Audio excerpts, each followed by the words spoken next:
Hi friends, உங்கள் எல்லாருக்கும் ரொம்ப பிடிச்ச என்னோட ஒரு நாள் ரொட்டீன் தான் இன்றைக்கி உங்களுக்கு என்டர்டெயின்மெண்ட் பண்ணுறதுக்காக நான் ஷேர் பண்ணியிருக்கேன் நம்ம சேனலில்.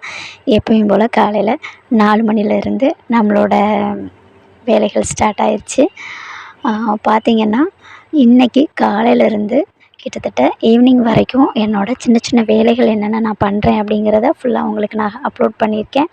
வீடியோவை ஸ்கிப் பண்ணாமல் பாருங்கள். வீடியோ பிடிச்சிருக்கு அப்படின்னா லைக் பண்ணுங்கள், உங்கள் ஃப்ரெண்ட்ஸ் அண்ட் ஃபேமிலிக்கும் ஷேர் பண்ணுங்கள். என்டர்டெயின்மெண்ட்டாக இருக்கும் அப்படின்னு நினச்சிங்கன்னா. அது மட்டும் இல்லை, சப்ஸ்கிரைப் பண்ணாமல் பார்த்துட்ருக்க ஃப்ரெண்ட்ஸ் சப்ஸ்கிரைப் பண்ணிவிட்டு நம்மளோட வீடியோஸ் பாருங்கள். அது எனக்கு சின்னதாக மோட்டிவேட் தர மாதிரி இருக்கும். நம்மளோட லாஸ்ட்டு வீடியோ நான் ஷேர் பண்ணியிருந்தேன். கிட்டத்தட்ட 23 சப்ஸ்கிரைபர்கிட்ட இது வரைக்கும் வந்திருக்கீங்க. அவங்க அத்தனை பேருக்குமே ரொம்ப ரொம்ப ரொம்ப நன்றி.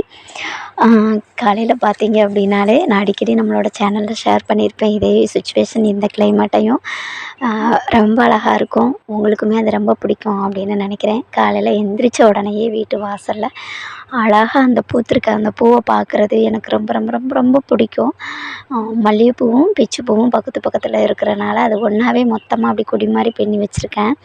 அது வந்து பார்த்திங்க அப்படின்னா அவ்வளோ வாசனையாகவும் இருக்கும். எந்திரிச்சு அவங்கள பார்க்குறது எனக்கு ரொம்ப ரொம்ப ஹாப்பி மொமெண்ட்டாக இருக்கும். அதை தான் உங்களுக்கும் நான் ஷேர் பண்ணியிருக்கேன். மேக்ஸிமம் என்னை ஃபாலோ பண்ணுற ஃப்ரெண்ட்ஸ் எல்லாருக்குமே தெரியும் என்னோடய மார்னிங் ரொட்டீன் இது தான். எந்திரிச்சிட்டு காலையில் கோலம்லாம் போட்டுட்டு கொஞ்சம் நேரம் இந்த கிளைமேட்டை அப்படியே ரசிப்பேன். ஒரு ஒரு 2 நிமிஷம் 5 நிமிஷமாவது ரசித்தாலாம் எனக்கு அது ரொம்ப பிடிக்கும். வெளியில் நின்று அப்படி பார்த்துட்டே இருப்பேன். அந்த குயில் கூவுற சத்தம் ரொம்ப அழகாக இருக்கும். நிறைய கிளிகள் சத்தம் கேட்கும். பக்கத்துலலாம் நிறைய மரங்கள் இருக்கிறனால அது அமைதியாக இருக்கிற அந்த நேரத்தில் ரொம்பவே அழகாக இருக்கும். அப்புறம் டீக்கு பெரும்பாலும் எல்லாருமே பிஸ்கட்டு, ரஸ்க்கு, பன்னு அந்த மாதிரி போட்டு சாப்பிடுவீங்க. எனக்கு வந்து முறுக்கு குட்டி குட்டியாக இருக்கும் பார்த்தீங்களா, 10 ரூபா பாக்கெட்டில் குட்டி குட்டி முறுக்கு இருக்கும். அது போட்டு சாப்பிட்றதுக்கு ரொம்ப ரொம்ப பிடிக்கும். மிக்சர் போட்டு சாப்பிட்றதுக்கு ரொம்ப பிடிக்கும். அதுதான் இன்றைக்கி நல்லா இருந்துச்சு. உங்கள்கிட்டையும் அதை ஷேர் பண்ணணும்னு நினச்சேன். இன்றைக்கி சாப்பாடு பார்த்திங்க அப்படின்னா நம்ம வீட்டில் வந்து நைட்டு செஞ்ச சாப்பாடு அப்படியே இருந்துச்சு. அதை தண்ணி ஊற்றி வச்சுட்டேன். குழம்பு பார்த்திங்கன்னா நைட்டு வச்சுருந்த முந்தின நாள் வச்ச மீன் குழம்பும் அப்படியே இருந்துச்சு. கொஞ்சம் மீன் மட்டும் எடுத்து வச்சுருந்தேன். அதை பொரிச்சிட்டு இன்றைக்கி பொழுது போயிடும். நைட் ஏதாவது டிஃபன் பண்ணிக்கலாம் அப்படிங்கிற மாதிரி பிளானு. அதனால் பெருசாக சமையல் வேலை எதுவுமே இல்லை. எந்திரிச்சு வீட்டில் உள்ள வேலைகளெல்லாம் முடிச்சுட்டு காலையில் ஸ்கூலுக்கு போயிட்டு ஸ்கூலில் உள்ள காலை உணவு திட்டம் இருக்கிறனால அந்த வேலைகளெல்லாம் முடிச்சுட்டு ஒரு 9:30க்கெலாம் வீட்டுக்கு வந்துட்டேன். வந்து தான் இப்போ வந்து மீன் பொரிக்கிறதுக்காக ரெடி பண்ணிகிட்ருக்கேன். கேஸ் சிலிண்டர் இருக்குது. இருந்தாலும் நமக்கு இனி எந்த வேலையும் இல்லை பெருசாக. எதுக்காக போட்டு சிலிண்டரில் வைக்கணும் அப்படின்னு பக்கத்துலேயே நமக்கு தோப்பு இருக்குது, நிறைய விறகு இருக்குது. அதனால் சரின்ட்டுன்னு ஆஸ் யூஷுவல் எப்பயும் பண்ணுற மாதிரி அடுப்பில் இன்றைக்கி வச்சாச்சு. அதே மாதிரி நிறைய ஃப்ரெண்ட்ஸ் கமெண்ட்டில் கேட்குறீங்க, வீட்டு வேலை முடிஞ்சிருச்சா சிஸ்டர் அப்படின்னு. அதாவது கவர்மெண்ட் ப்ராசஸ் எல்லா வேலையும் முடிஞ்சிருச்சு. அவங்களுக்கு தகுந்த மாதிரி வேலையெல்லாம் முடித்து அவங்களுக்கு தகுந்த மாதிரி பெயிண்டிங் பண்ணி அவங்க கொடுத்த லோகோஸ் எல்லாம் ஒட்டி எல்லா வேலைகளுமே முடிஞ்சு அவங்களோட ப்ராசஸ்லேருந்து நம்ம வெளியில் வந்தாச்சு. இப்போதைக்கு நமக்கு என்ன வேலை இருக்குது அப்படின்னு பார்த்திங்கன்னா, உள்ளே வந்து டைல்ஸ் ஒர்க் இருக்குது. டைல்ஸ் போடணும்.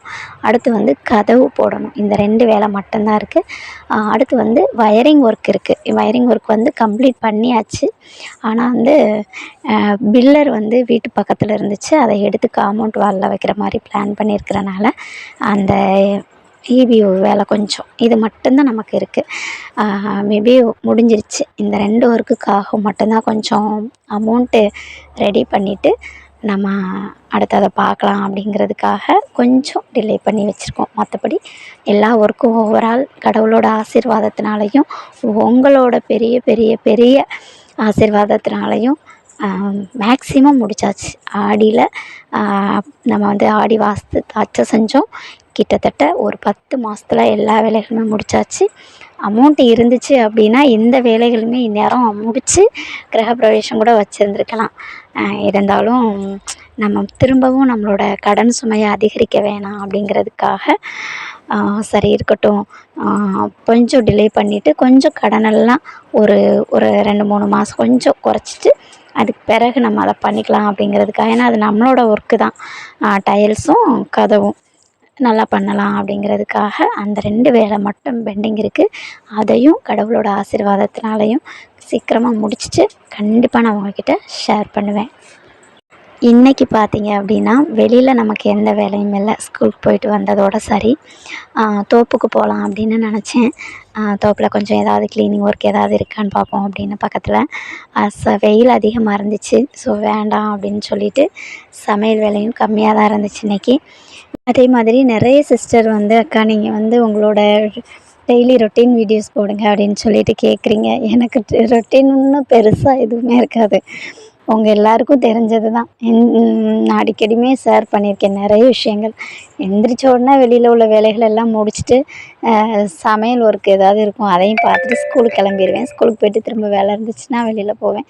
இதுதான் பெருசாக எனக்கிட்ட எந்த ரொட்டீனுமே இல்லை. ஒரே ரொட்டீன் தான் ரெகுலராகவே இருக்கும்.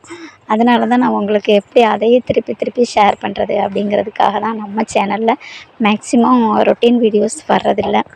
வெளியில் வேலை முடிஞ்சிருச்சு அப்படிங்கிறதுனால இன்றைக்கி பாய்மடைய உட்காந்தாச்சு. எதுக்காக டைமை வேஸ்ட் பண்ண அப்படின்ட்டுன்னு பார்த்தா நல்ல வெயில். உள்ளுக்குள்ளேயுமே கரண்ட்டு வேறு இல்லை. பார்த்தேன் சரின்னு கீழே அந்த மல்லிகைப்பூ செடி பிச்சி செடி எல்லாம் இருக்குல்ல, அதை பந்தல் மாதிரி அந்த இணலில் போட்டுட்டு உட்காந்து முடைய ஆரம்பிச்சாச்சு. பாயோட விலை உங்கள் எல்லாருக்குமே தெரியும். ஏற்கனவே சொல்லியிருக்கேன்னு நினைக்கிறேன். 40 ரூபா. ஒரு பாய் தான் இன்றைக்கி முடஞ்சேன். கரெக்டாக ஒரு பாய் முடஞ்சிட்டு அடுத்து மறுபடி வீட்டில் பூச்செடிகளில் பூவெல்லாம் எடுத்துகிட்டு ஈவினிங் மறுபடியும் முத்தெல்லாம் கூட்டி தண்ணி தெளித்து எல்லா வேலையும் முடிச்சுட்டு பசங்க வந்த உடனே அவங்களுக்கு ஹோம்ஒர்க் ஸ்டார்ட் ஆயிரும். அவங்களோடையே கிட்டத்தட்ட நிறைய டைம் ஸ்பெண்ட் பண்ணுற மாதிரி இருக்கும். அதனால் அவங்க வர்றதுக்கு முன்னாடி வீட்டு வேலையெல்லாம் முடிக்கணுங்கிறதுக்காகவே இன்றைக்கி ஒரு பாயோட நிப்பாட்டியாச்சு. நான் அடிக்கடி சொல்வேன் இல்லையா, உங்கள் ஏரியாவில் உங்களுக்கு தெரிஞ்ச விஷயங்களை எதுவும் நல்லா செயலாகும் அப்படிங்கிற விஷயத்த வந்து நீங்கள் எடுத்து பண்ணுங்கள் அப்படின்னு. அந்த மாதிரி எங்கள் ஏரியாவில் இந்த பாய் வந்து ரொம்ப ரொம்ப ரொம்ப ஃபேமஸ். நல்ல ஒரு சிறு தொழில் கூட சொல்லலாம். நல்ல ஒரு கைத்தொழில். அதே மாதிரி என்னோடய நிறைய வீடியோஸில் நான் உங்களுக்கு தனியாகவே நான் சொல்லியிருக்கேன். கரண்ட் உள்ளே வந்துருச்சு. அதோடு தான் உள்ளே வந்து ஃபேனை கொஞ்சம் குறைச்சி வச்சுக்கிட்டு உள்ளே உட்காந்து டிவி பார்த்துக்கிட்டே பாய் முடஞ்சிட்ருந்தேன். ஃபேன் காற்று அதிகமாக இருந்தாலும் ஓலை வேகமாக காஞ்சிரும். உங்களுக்கு ஃபுல்லாக வீடியோஸ் எடுக்கணும்னு நினச்சிட்டே இருந்தேன். அப்படி பாய் முடஞ்சிட்டு ஃபினிஷ் பண்ணுற வரைக்கும் மொபைலில் சார்ஜ் முடிஞ்சிருச்சு. கரண்ட்டு வேறு இல்லையா. அப்புறம் கரண்ட் வந்த உடனே கொஞ்சம் நேரம் சார்ஜ் போட்டுட்டு அப்புறம் ஃபினிஷ் பண்ண வீடியோ தான் எடுக்க முடிஞ்சிச்சு. இருந்தாலும் நான் பாய் பின்னுற வீடியோஸ் உங்களுக்கு நான் ஒரு ரெண்டோ என்னமோ வீடியோஸ் போட்டிருக்கேன். ஆமாம், நான் ஏற்கனவே என் வீடியோலையுமே சொல்லியிருப்பேன். என்னை படிக்க வச்சது இந்த பாய் தான். கிட்டத்தட்ட ஒரு நகை எடுக்க எனக்கு நிறைய ஹெல்ப்ஃபுல்லாக இருந்ததும் இந்த பாய் தான். ஒரு 10 பவுன் நகை என்னோடய மேரேஜ்க்காக நானே. ஏன்னா வேலைக்கு போயிட்டு மெடிக்கல் ஷாப்பில் வேலை பார்த்துட்டு இருந்தேன்னு சொன்னேன் இல்லையா, வேலைக்கு போயிட்டு நைட்டு வந்து ஒரு பாய் 2 பாய்னு முடஞ்சி போட்டுட்டு தூங்குவேன். காலையில் எழுந்திரிச்சு 1 2 முடைவேன். அப்போ அந்த பாய் பின்னுற பாய் முடஞ்ச காசை ஃபுல்லாக சாப்பாடு செலவுக்கு வச்சுட்டு, ஏன்னா நானும் அம்மாவும் மட்டும்தானே அப்பா இறந்ததுக்கு பிறகு வச்சுட்டு என்னோடய சம்பளத்தை ஃபுல்லாக அப்படியே பேங்க்கில் போட்டுட்டு அடுத்து அது அவ்வளோ உதவியாக இருந்தது. அந்த வீடியோஸில் உங்களுக்கு நான் ஏற்கனவே ஷேர் பண்ணியிருக்கேன். பழைய ஃப்ரெண்ட்ஸ்க்கு தெரியும், புதுசாக வரவங்களுக்கு தெரியாது. அதே மாதிரி புதுசாக வந்த சப்ஸ்கிரைபர் நம்மளோட பழைய வீடியோஸ் கிட்டத்தட்ட ஒரு 200 240 வீடியோஸ் கிட்ட போட்டிருக்கேன். அதையுமே உங்களுக்கு டைம் கிடைக்கும் போதெல்லாம் நம்ம சேனலில் வந்து பாருங்கள். உங்களுக்கு கண்டிப்பாக என்டர்டெயின்மெண்ட் தர மாதிரியும் சின்னதாக யூஸ்ஃபுல்லாகவும் இருக்கும் அப்படின்னு நான் நம்புகிறேன். அப்புறம் உங்கள் எல்லாருக்கும் தெரிஞ்ச மாதிரி தான் பூ எடுக்க ஆரம்பித்தாச்சு. எப்பவுமே என்னோடய டெய்லி வேலைகளில் ரொம்ப ரொம்ப முக்கியமான வேலைன்னு சொல்லலாம்.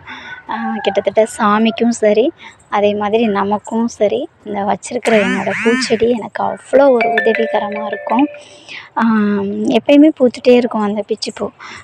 ஏதோ ஒரு மாதம் 2 மாதம் மட்டும்தான் பூக்காது. எனக்கு அது சரியாக தெரில. மற்றபடி எல்லா மாதமுமே எப்போவுமே பூத்துகிட்டே இருக்குது இந்த பூவு.